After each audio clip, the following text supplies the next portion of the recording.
nous intéresser à la fonction logarithme népérien. Pour cela, on va regarder la fonction exponentielle qui est représentée ici en bleu. Sur la courbe de la fonction exponentielle, il y a un point M qu'on peut déplacer en bougeant ici le curseur, petit a. Petit a, qu'est-ce que c'est? C'est l'ordonnée du point M.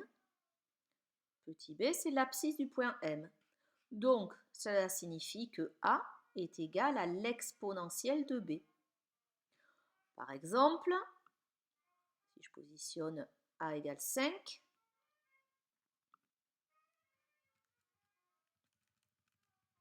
voilà, eh bien 5 est donc l'exponentielle de 1,6.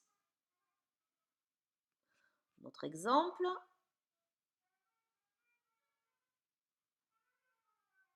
a égale 1, 1 est égal à l'exponentielle de 0. A égale 2.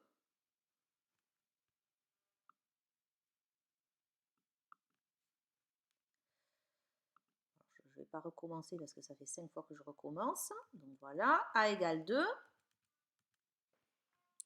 Eh bien 2, c'est donc l'exponentielle de b, ici, qui est égale à peu près à 0,69. Alors, cette équation a égale exponentielle de x, comment je peux justifier qu'elle est toujours une solution lorsque a est strictement positif?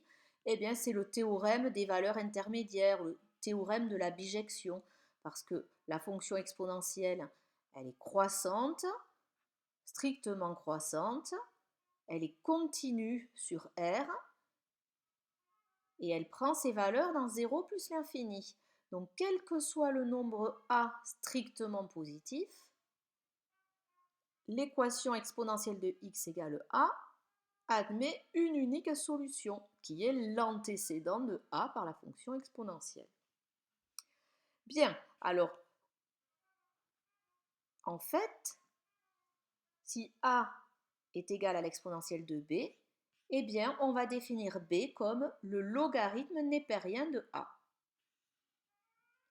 On dit que la fonction logarithme népérien, c'est la fonction réciproque de la fonction exponentielle. Alors, si je veux tracer la courbe qui représente la fonction logarithme népérien, eh bien, il faut que j'effectue une symétrie. Parce qu'ici, a est égal à l'exponentielle de b. Si je veux représenter b en fonction de a, parce que b est le logarithme népérien de a, donc si je veux représenter b en fonction de a, il faut que j'effectue une symétrie par rapport à la droite d'équation y égale x. Donc ici, si on tape y égale x dans la ligne de saisie, on obtient ici la bisectrice de mon repère. Je trace le symétrique de M ici avec le bouton symétrie axiale. J'obtiens M', symétrique de M par rapport à la droite y égale x. Et l'abscisse de M, c'est A. L'ordonnée de M, de M', l'abscisse de M', c'est A. L'ordonnée de M', c'est B. Par symétrie. Donc si ici, je demande d'afficher la trace du point M', quand je vais déplacer le point M, je vais voir se tracer la courbe symétrique de la fonction exponentielle par rapport à la droite y égale x. Et cette courbe, c'est la courbe du logarithme népérien. Quand a diminue, voilà. Quand a est négatif, alors là, je n'ai pas d'antécédent parce que l'exponentielle est un nombre positif. Voilà en rouge la fonction logarithme népérien que je vais faire retracer ici plus proprement avec le logiciel en tapant y égale logarithme népérien de x. Voilà.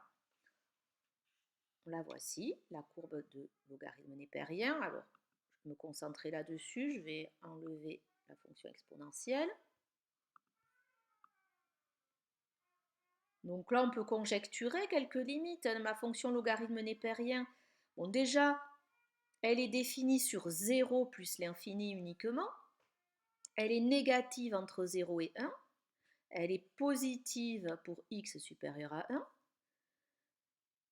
Elle tend vers moins l'infini quand x tend vers 0. Et elle semble tendre vers plus l'infini quand x tend vers plus l'infini. Je vais m'intéresser maintenant à la dérivée du logarithme népérien. Donc, pour avoir une idée de la dérivée du logarithme népérien, je vais faire tracer la tangente à la courbe, parce que vous savez que le coefficient directeur d'une tangente est égal au nombre dérivé. Voilà, ici, la tangente à la courbe qui apparaît ici. Là, vous avez son équation. Donc, le nombre dérivé ici, c'est 0,11. Je vais aller jusqu'à 10. Quand m' a pour abscisse 10, le nombre dérivé est égal à 0,1. Je déplace m'. Je vais aller à 5.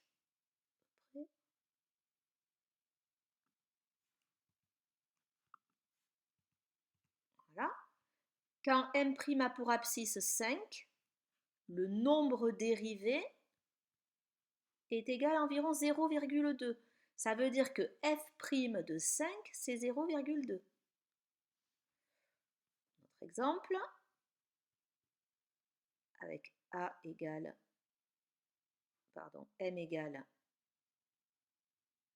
l'abscisse de m' égale 2, je vais y arriver. Abscisse de m' égale 2. Le nombre dérivé, donc f' de 2, je le lis ici 0,5 environ. Donc si vous faites comme ça quelques conjectures, vous pouvez remarquer que le nombre dérivé, on va faire un autre ici avec 3,